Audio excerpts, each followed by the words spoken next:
শিলাদিত্য, তোমাকে জানিয়ে রাখি এই মুহূর্তে যে বড় খবর আসছে যে লন্ডনে যাওয়ার জন্য ছাড়পত্র এখনো পর্যন্ত শেখ হাসিনা পাননি, আর তাই তাকে আজকে রাতে দিল্লিতেই থাকতে হচ্ছে এবং ভারতের সেনা এবং নিরাপত্তা রক্ষীরা নিরাপত্তা দিয়ে শেখ হাসিনাকে একটি সেফ জায়গায়, গোপন জায়গায় রাখার বন্দোবস্ত করছেন। এটাই কিন্তু সূত্র মারফত খবর আসছে। অর্থাৎ আবারও জানিয়ে রাখি, শেখ হাসিনা আজকে রাতে ভারতেই থাকছেন এবং তাকে নিরাপত্তা দিয়ে ভারতীয় সেনা একটি গোপন জায়গায় রাখার বন্দোবস্ত করছে, তাকে নিয়ে যাওয়া হবে। এই মুহূর্তে হিন্ডন এয়ারবেসে তিনি রয়েছেন।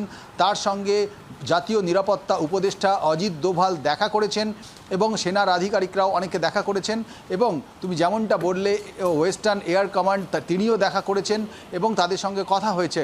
তারপর বিদেশ মন্ত্রীর সঙ্গে কথা হয়েছে প্রধানমন্ত্রী নরেন্দ্র মোদীর, এবং বিদেশ মন্ত্রীকে পুরো বিষয়টি জানিয়েছেন অজিত দোভাল এবং বিদেশ মন্ত্রীর সঙ্গে কথা বলেছেন দেশের